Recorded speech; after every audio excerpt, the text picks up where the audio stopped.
Hola, soy Pepe Pérez Rivera. Bienvenidos y bienvenidas a este espacio a Hombros de Gigantes. Desde aquí intentaremos abrir una ventana hacia la física y la química de secundaria.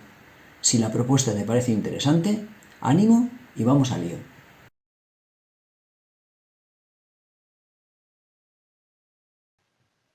Vamos a estudiar para el curso de cuarto de ESO y dentro del tema de cálculos químicos, cómo preparar una disolución a partir de un soluto en fase sólida.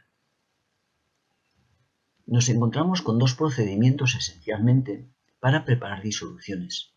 Tenemos por una parte la posibilidad de preparar una disolución a partir de una sustancia que se encuentra en fase sólida y por otra parte, cuestión esta que veremos en un vídeo posterior, nos encontraremos ante la posibilidad de preparar una disolución a partir de un soluto que se encuentra disuelto en una disolución muy concentrada y que por tanto lo que haremos será diluir esa disolución muy concentrada. Lo que haremos por tanto en este vídeo es estudiar cómo preparar una disolución en el primer caso, es decir, partiremos de un soluto que se encuentra en fase sólida. Lo haremos con ayuda del siguiente ejemplo. Vamos a trabajar con hidróxido sódico. Esta es una sustancia muy común en el laboratorio. Es muy posible que en algún caso la podamos encontrar en nuestros hogares, en el armario de la limpieza. De todos modos, esta sustancia, si apareciese en el armario de la limpieza, tendremos en cuenta que es muy peligrosa y que habrá que trabajar con ella con mucho cuidado. Entre otras cuestiones, por ejemplo, utilizando guantes y evitando salpicaduras a nuestra cara.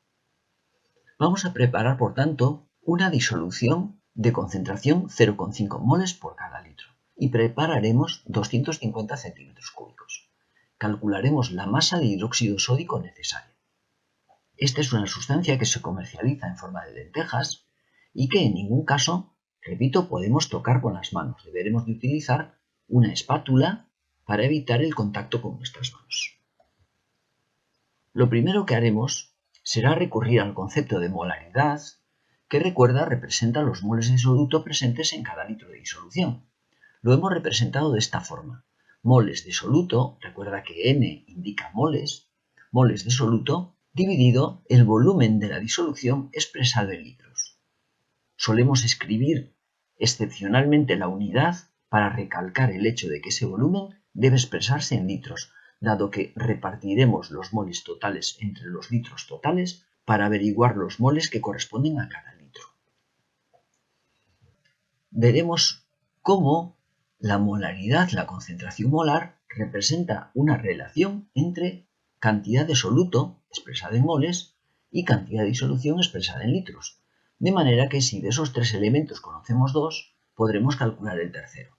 En nuestro caso, conocemos la concentración molar, 0,5 moles litro, y el volumen de 250 centímetros cúbicos, que recuerda que si debemos expresar el volumen en litros, tendremos que utilizar un factor de conversión para pasar esa unidad a litros. Sabemos que 250 centímetros cúbicos las pasamos a litros multiplicando por 1 litro y dividiendo por 1000 centímetros cúbicos. No olvides que el factor de conversión es un factor en el cual el numerador y el denominador representan cantidades equivalentes. 1 no es igual a 1000, pero 1 litro sí es igual a 1000 centímetros cúbicos. Los centímetros cúbicos los llevamos al denominador para poder simplificarlos con los que acompañan a 250 en el numerador. De este modo obtenemos el volumen en litros 0,25 litros. Conocidos por tanto en la ecuación original la concentración molar y el volumen, podemos determinar qué cantidad de soluto, expresada en moles, vamos a necesitar para preparar nuestra disolución. Recuerda que la unidad que acompaña a 0,5 son moles por cada litro. Esta M mayúscula que leemos como 0,5 molar indica 0,5 unidades de molaridad, de concentración molar, es decir, moles de soluto por cada litro de disolución. Recuerda también que generalmente no solemos acompañar soluto al mol ni disolución al litro, pero el contexto nos indica que se trata de moles de soluto por cada litro de disolución.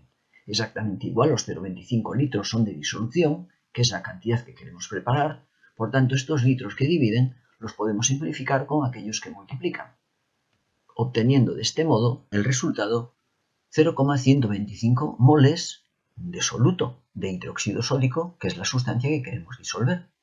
Recuerda, te decía anteriormente que no escribimos acompañando a mol de quien se trata, aunque el contexto nos indica que es mol de soluto, que es la sustancia que queremos disolver para preparar la disolución que se nos indica.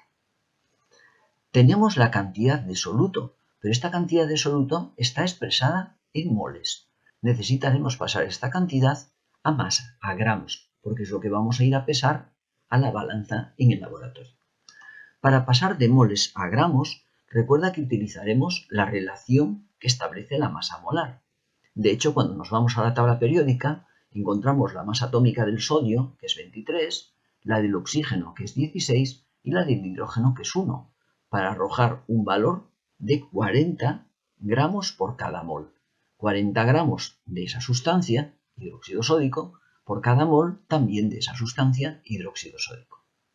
Una vez que conocemos la proporción entre moles y gramos, gramos y moles, un mol es la cantidad equivalente a 40 gramos, 40 gramos por cada mol es equivalente, como digo, a 40 gramos, podemos ir en busca de los 0,125 moles que hemos calculado y, utilizando un factor de conversión que extraemos precisamente de esta proporción, cada mol de esta sustancia corresponde a una masa de 40 gramos, es equivalente considerar un mol de hidróxido sódico que considerar 40 gramos de esa sustancia y por tanto podemos utilizarlo, como digo, como un factor de conversión.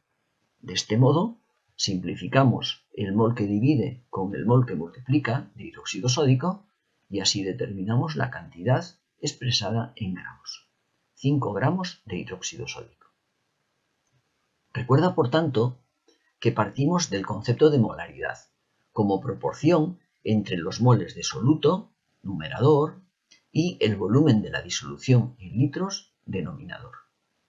Si de los tres elementos conocemos dos, estaremos en condiciones de determinar el tercero. En este caso conocemos el volumen, que se nos da que es la cantidad a preparar, y la concentración molar, que se nos dice que es 0,5, que es la concentración a preparar también. Por tanto, podemos calcular la cantidad de soluto. Eso sí, expresada en moles. Y por tanto, si en la balanza vamos a pesar gramos, esos moles habrá que pasarlos finalmente a gramos con ayuda de la masa molar. Vamos a ver a continuación cuál es el material que utilizaremos y una breve descripción del procedimiento experimental. Vamos a utilizar, por supuesto, una balanza. Cuando se trata de sólidos, medimos masas. Cuando se trata de líquidos o gases, medimos volúmenes. Por tanto, en nuestro caso utilizaremos una balanza.